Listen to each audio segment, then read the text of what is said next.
Hello, it's Mufada here, and welcome to another video.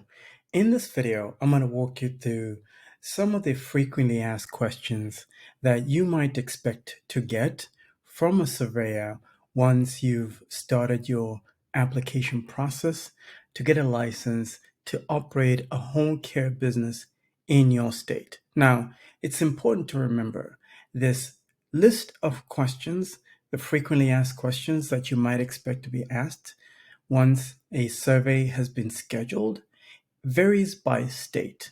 Obviously, each state is different, right? New York State is different from California.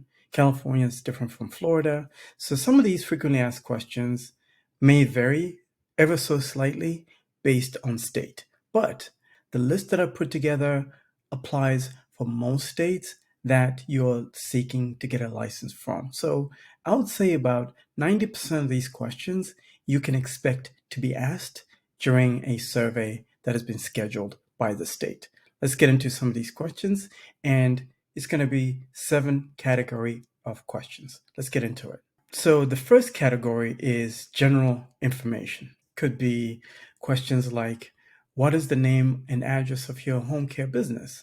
Now, this is pretty straightforward, but you'll be very surprised. Most people don't have this information on hand. So it's important to have a way that you are organized, whether it's printing out all your documents, putting them into a neat file, and just have those documents ready and memorize some of the information on those documents, like your business addresses. What is the legal structure of your business? Sole proprietor, partnership, corporation, LLC, that's just an example. Read up on all the information that you have from your registered agent about how your business is structured. Next question you might expect to be asked is, are you currently licensed or registered with any other regulatory bodies? Most states, especially the large ones, New York, California, etc., Florida, for example, they will require you to have additional licenses. And I don't know why, to be honest with you. It's just a money-making thing. A lot of these states are desperate for money nowadays, right? So they'll ask you to have an additional registration or license with another regulatory body within that state. So be sure to inquire during your application process if you need to have that on hand for your survey. Next category of questions is the staffing and personnel. What is the qualifications and certifications of your staff members?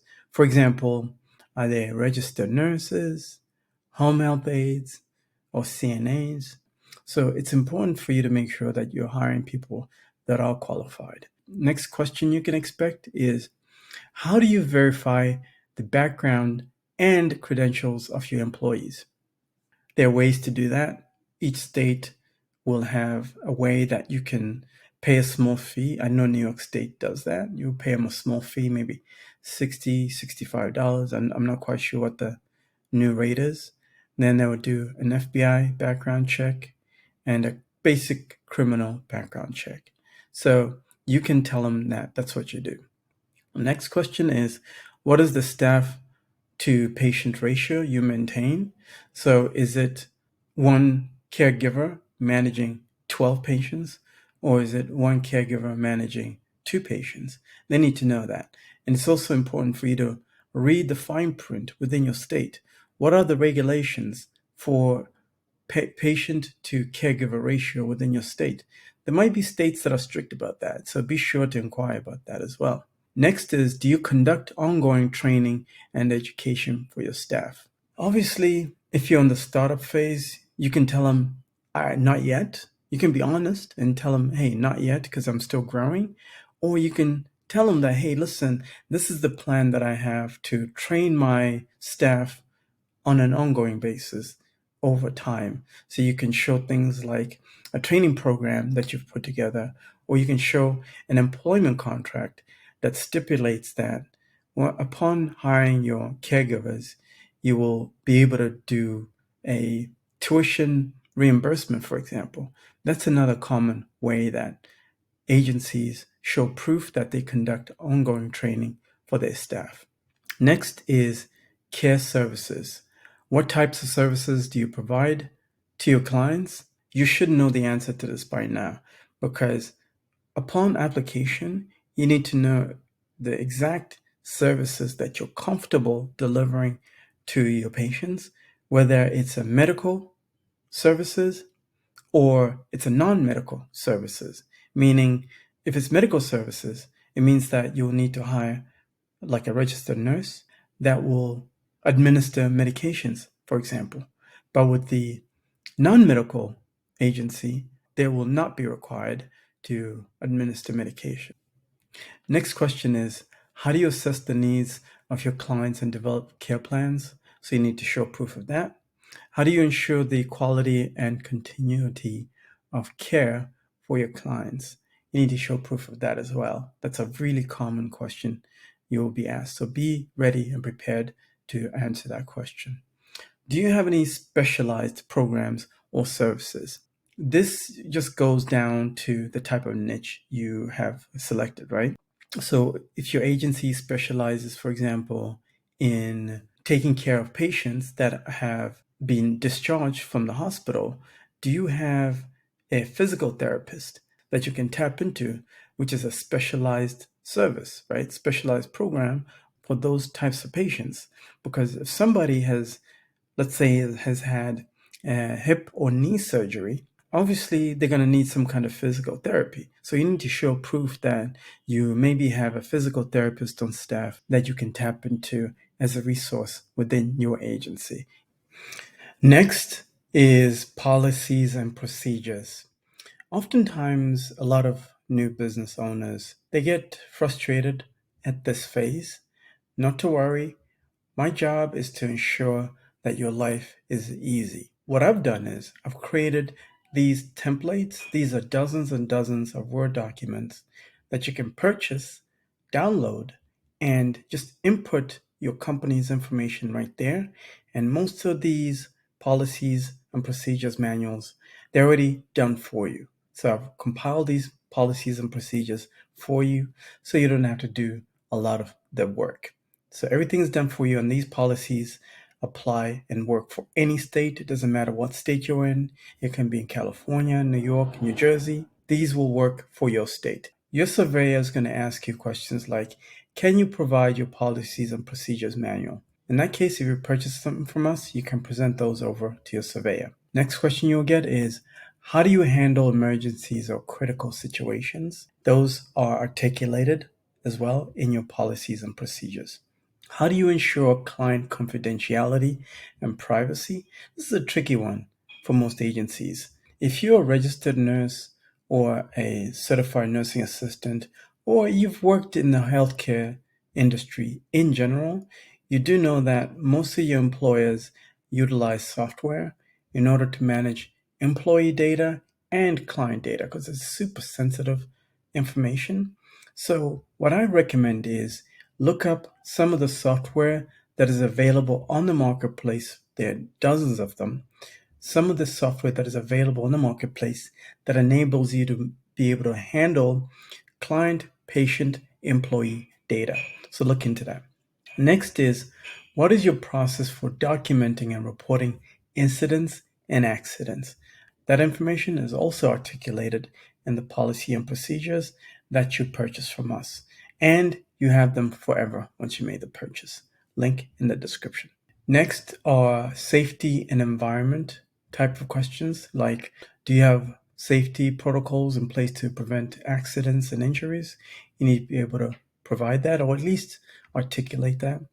How do you ensure the cleanliness and sanitation of the home care environment? What measures do you take to prevent the spread of infections?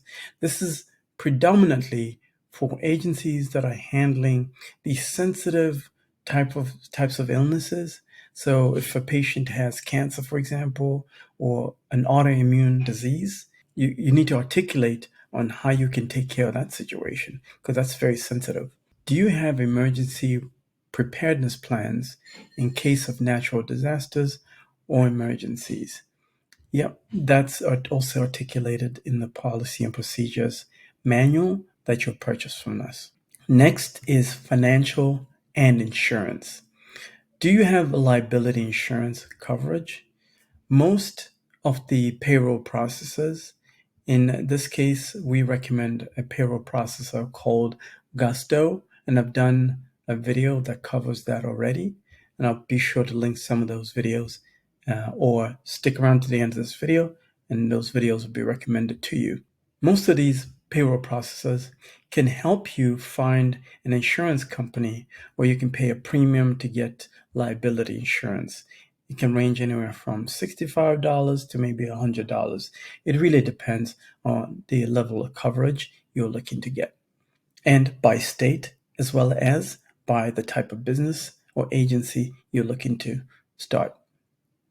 How do you handle billing and payment arrangements with clients? So there are two types of ways you can get paid, right? The first way is through Medicare, and most states will require you to have a special Medicare permit license in order for you to submit a request for you to get paid and proof that you've done the work so you can get paid through Medicare. The second way you can get paid is through private paying clients. These are well-off individuals that can write you a check or pay through credit card. You just need to demonstrate exactly how you can get paid, whether it's through an online invoicing software, or in the Medicare case, you need to be compliant with the way your state requires you to submit a request to get paid. Next is, how do you ensure transparency and accuracy of your financial transactions? This is pretty simple, right? So what I recommend in this case is have some kind of bookkeeping process using software like QuickBooks, right? That allows for you to see income coming in, expenses going out, and have everything super streamlined.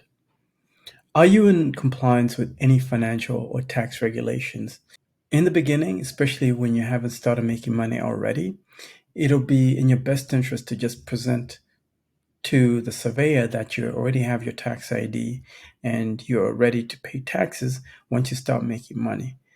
For the businesses that are already running and that are looking to renew their license, they need to show proof that they're in good standing with the state.